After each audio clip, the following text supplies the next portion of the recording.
चलो दोस्तों, स्वागत है आपका हमारी एक और इस HTML की वीडियो में, जहाँ पे आज हम देखने वाले हैं कि HTML में टेबल क्या होता है और किस तरीके से आप इसको यूज़ कर सकते हैं।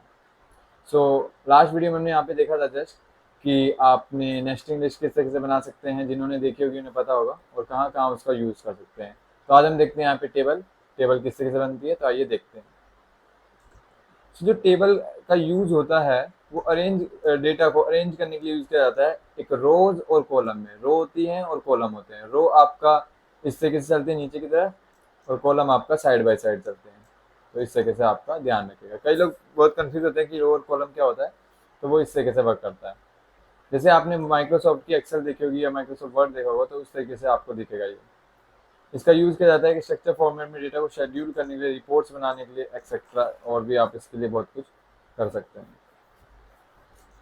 ये एक मैंने यहाँ पे कोड लगाया HTML का, जो कि एक बेसिक सा कोड है। सबसे पहले आपको टेबल लेना है, और टेबल के अंदर आपको TR, और TR के अंदर आपको TD लेना है।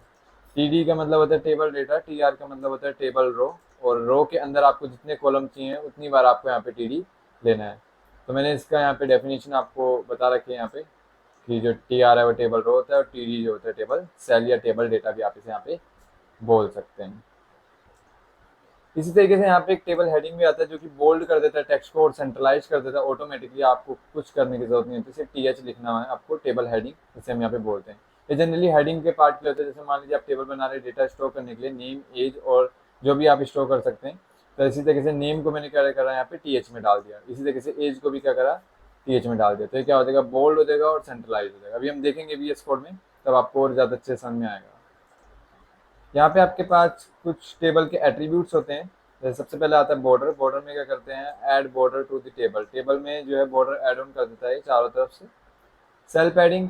सेल पैडिंग क्या होता है, एक सेल के अंदर जब स्पेस चाहिए हो आपको, हर एक सेल के अंदर, तब आप यहाँ पे सेल पैडिंग का यूज करेंगे। सेल स्पेसिंग क्या होता है, जब आपको दो सेल के बीच में स्पेस चाहिए होता है, तब आप यहाँ पे यूज कर सकते हैं सेल स्पेसिंग का।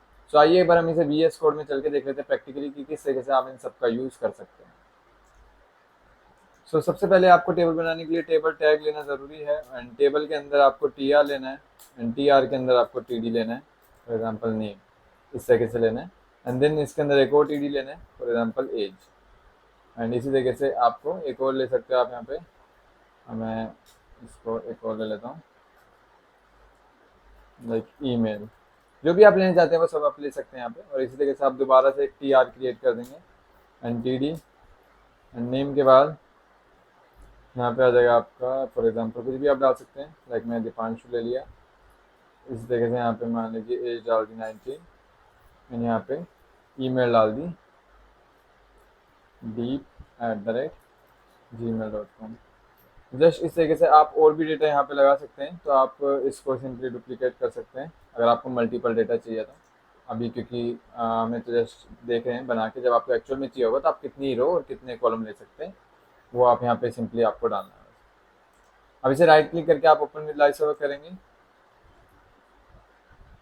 देन आप देखेंगे यहाँ पे आपको टेबल दी गई। अब ये आपको बॉर्डर चाहिए, तो वही हमने एट्रीब्यूट यहाँ पे पढ़ा था बॉर्डर नाम का, वो आपको टेबल के ओपनिंग टैग में लगाना है, बॉर्डर 1 पिक्सल। तो आपको यहाँ पे क्या दिख जाएगा, 1 पिक्सल का बॉर्डर दिख जाएगा इस तरीके से। इस तरीके से आपको अगर सेल इज पैडिंग, सेल के अंदर स्पेस बढ़ाना है, तो सेल पैडिंग मान लीजिए यहाँ पे मैं डाला 10 पिक्सल। तो इसका मतलब है यहाँ पे 10 पिक्सल का क्या होगा, स्पेस हो जाएगा। तो आप देख सकते हैं इसके अंदर आपको स्पेस बढ़ता हुआ दिख गया होगा सभी सेल में। इसी तरीके से अगर आप यहाँ पे देते हैं सेल स्पेसिंग, तो ये क्या करेगा, दो सेल के बीच में स्पेस डाल देगा। अगर मैंने यहाँ पे लिखा 10 पिक्सल, तो देखिए दो सेल के यहाँ पे बीच में स्पेस आ गया। इस तरीके से जो है यूज किया जाता है। हाँ, तो अगर आप देखेंगे दो सेल के बीच में। ऐसे हमने देखा था टेबल हेडिंग। तो टेबल हेडिंग जनरली आप यहाँ पे क्या करेंगे, TD की जगह आप यहाँ पे लिख देंगे TH, सभी में लिख देंगे आप। एंड सिमिलर आप यहाँ पे भी कर देंगे इसके क्लोजिंग में। तो इसका यूज़ बस इसलिए है जिससे कि आपको ये बोल्ड दिख जाएगा और सेंट्रलाइज हो जाएगा, ये सिर्फ टी एच की मदद से ही होता है। तो ये बेसिकली इसका एक्चुअल यूज़ है टेबल हेडिंग का। सो ये हमारी बस एक नॉर्मल टेबल है। अगर आपको कॉम्प्लेक्स टेबल जब हम नेक्स्ट वीडियो में पढ़ेंगे तब आपको और ज़्यादा अच्छे से कॉम्प्लेक्स टेबल बना पाएंगे।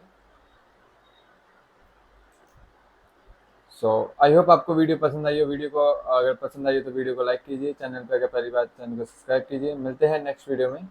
Thanks for watching, bye.